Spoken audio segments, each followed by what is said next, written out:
Let food be thy medicine, and medicine be thy food.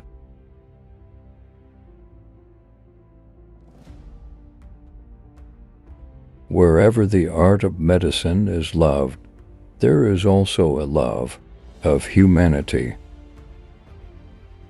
Walking is man's best medicine. As to diseases, make a habit of two things: to help, or at least to do no harm. Declare the past, diagnose the present, foretell the future. Life is short, the art long, opportunity fleeting, experiment dangerous, judgment difficult. People think that epilepsy is divine, simply because they don't have any idea what causes epilepsy. But I believe that someday we will understand what causes epilepsy, and at that moment we will cease to believe that it's divine, and so it is with everything in the universe. Life is short, art long, opportunity fleeting, experience treacherous, judgment difficult. The life so short, the craft so long to learn. It is far more important to know what person the disease has than what disease the person has. If you are in a bad mood, go for a walk. If you are still in a bad mood, go for another walk. The natural healing force within each of us is the greatest force in getting well. Persons in whom a crisis takes place pass the night preceding the paroxysm uncomfortably, but the succeeding night generally more comfortably.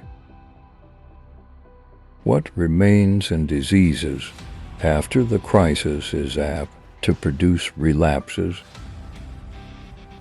What medicines do not heal, the lance will. What the lance does not heal, fire will. When in a state of hunger, one ought not to undertake labor.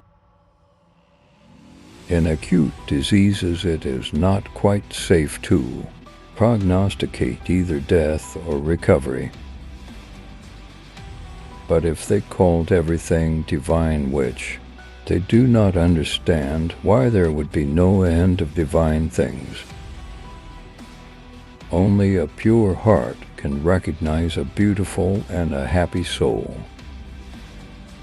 And in this way truly you may see that it is not a God that injures the body, but disease.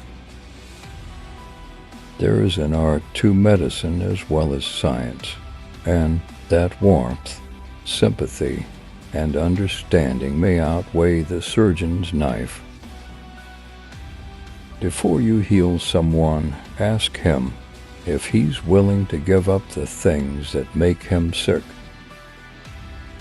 That which is used develops, that which is not used wastes away.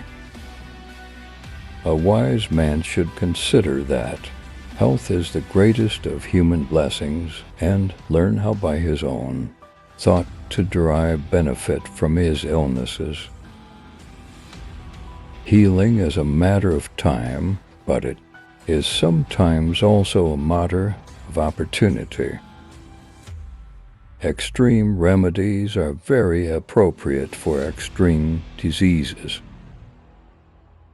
The soul is the same in all living creatures, although the body of each is different.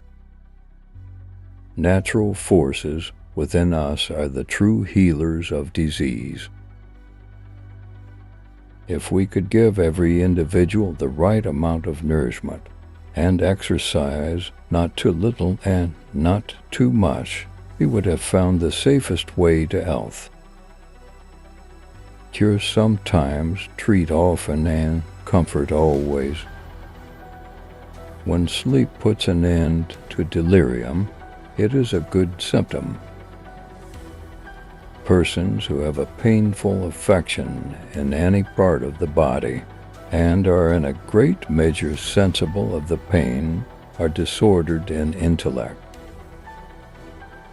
The chief virtue that language can have is clearness, and nothing detracts from it so much as the use of unfamiliar words. In whatever disease sleep is laborious, it is a deadly symptom, but if sleep does good, it is not deadly.